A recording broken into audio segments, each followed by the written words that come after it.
I thought the last 10 minutes of the first half was a difference in the game.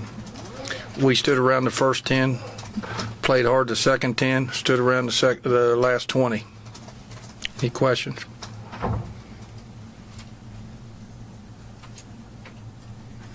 Talk about that stretch, the good stretch there in that first half.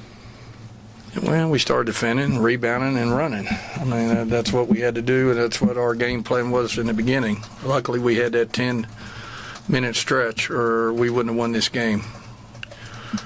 You know, I don't know. I don't have the question. We have 2 good days of practice. I'd shoot around. We were kind of quiet, laid back. Warm-ups, laid back. I dressed it for the game, laid back. I don't know. You know, these seniors need to realize they have 8 or 9 games left regular season in their career.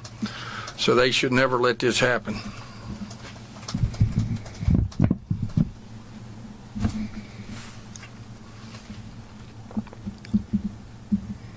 Anything else for Coach? In that stretch, how important was it what you got from Bria to get things going? You know, that's the thing. We hit some threes, but you know what? We got when we're not hitting our threes. You know, we could drive, and we got to the foul line the first half and that, and then we settled for threes when we got the big lead and stood around, wouldn't move the ball, didn't reverse the ball, took bad shots. You know, we just got to. You know, it's one thing playing when the game's close. There's another thing. You got to know how to play when you have a big lead. And we did everything we could to let them back in the game, and that's what happened. When you stand around, that's what happens. They hit some threes, and they get a little confidence, and they start playing a little bit harder, and you get caught standing around.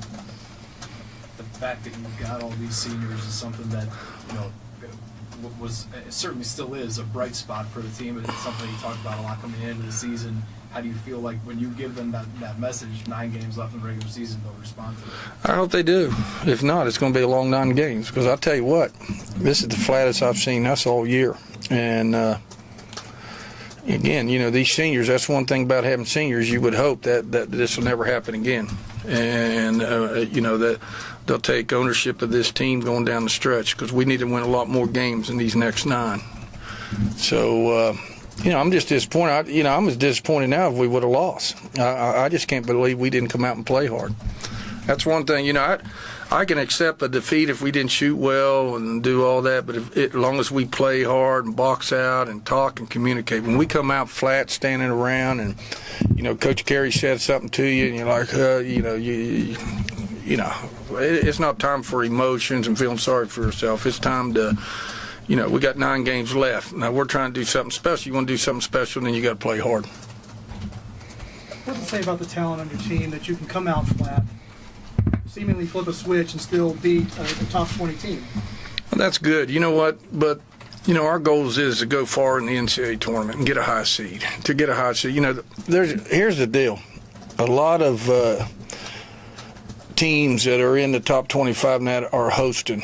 Okay, so that's the problem. So you're going to probably end up on a place where they're hosting, but you don't want to be on a high seed home floor, and that's why these games are so important. And you know, we can do that sometimes against teams, but you know, in the NCAA tournament, you're 1 and out.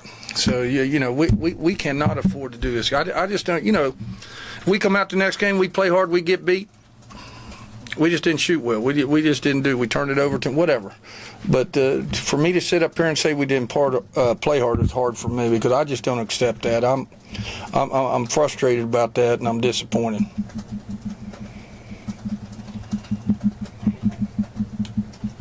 Thank you. All right, thank you.